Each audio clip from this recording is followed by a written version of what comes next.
Hi, thanks for tuning in. I hope everyone is staying safe as the pandemic is still a major crisis, and now we have hurricane season starting on the east coast of the United States. One would assume that our government would have some reincarnation of the Obama pandemic response team plus other federal resources making sure people and states are okay. But an orange is still in the White House, and it's becoming more clear that his number one priority is ratings. A new report from Vanity Fair detailed how Jared Kushner was even leading a secret testing plan in the spring, something similar to the pandemic response team that Trump disbanded back in 2018. The report says that it was going to be aggressive and well coordinated, but the White House scrapped it because the pandemic was hitting the Democratic states more and the messaging could be spun to blame those governors. That is awful. Again, they weren't Trump voters, so it appears that Trump decided to ignore them and spin the issue. Finding this out made me wonder. I wanted to find one good thing that the Republican Party has done in the last 20 years. I tried really hard to find something good the party has done in the last 20 years that benefits people in general, especially households that make under $100,000 annually. It's hard, really hard. Even as they decide to tackle this latest stimulus package without the help of Democrats, they are considering taking away the extra $600 weekly benefit, leaving households that are out of work because of the party's lack of leadership and action to COVID-19 stuck earning less than their weekly paycheck would be, all because they decided to act as if the pandemic were a hoax. And the cost of that decision has been the lives of over 160,000 people. Trump sat down for another interview with HBO's Axios where he tried to go over cherry-picked charts and data spun in a way to make the US look good in terms of cases and testing. That did not go well for him as he found the reporter, Jonathan Swan, was not going to let him rant with false claims and skewed charts. Trump even pulled out a chart that said the US is lower than the world. Swan asked about deaths. Meanwhile, Trump is showing him a chart with the US being number one when viewed as a proportion by cases, but the US is much worse when you look at it by population. When Swan pointed that out, Trump spun the conversation to a different topic. When things started sounding too grim, that's what he did, like a slimy salesman changing the conversation to talk about what people are not talking about, such as television ratings and false crowd sizes. We get it, he's America's cheerleader, but in cases like this, cheerleading is not appropriate. The worst part was when it was pointed out that 1,000 Americans are dying a day, and he said, quote,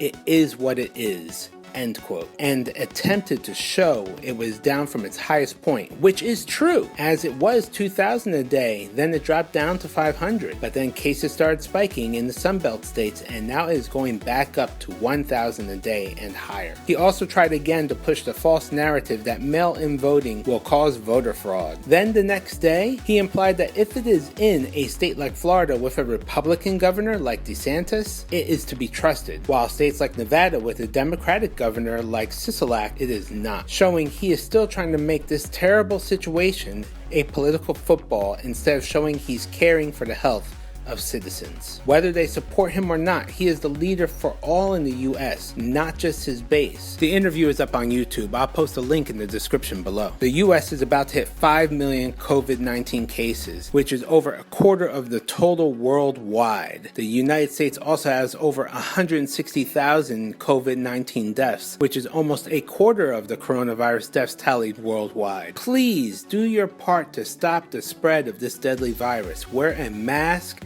and stay home if you feel sick. I can go on, but there's so much news and I can't fit it all in. So let's get into the news blast. Welcome to Barely a Bar's Woke52 Week 31. I'm your poster bear, HilaHila. My poll data shows that everybody thinks you'll finish this video more informed than you were when you started this video.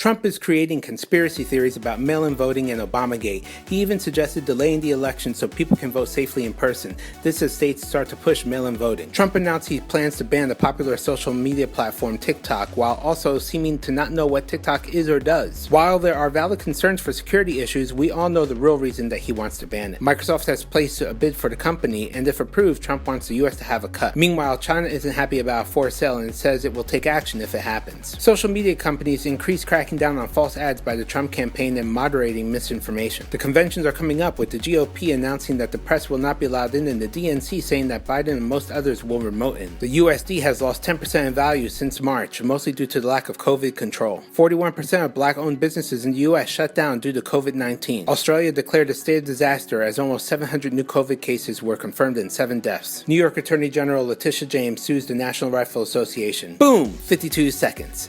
Thank you for watching. If you like these news blasts, feel free to share Bear with your friends. You can also like, comment, subscribe, and click the notifications alert bell to stay woke 52 times a year in 52 seconds of news. Want more news with your favorite news bear? Feel free to stay to the end to watch some clips and images with me. Bye for now.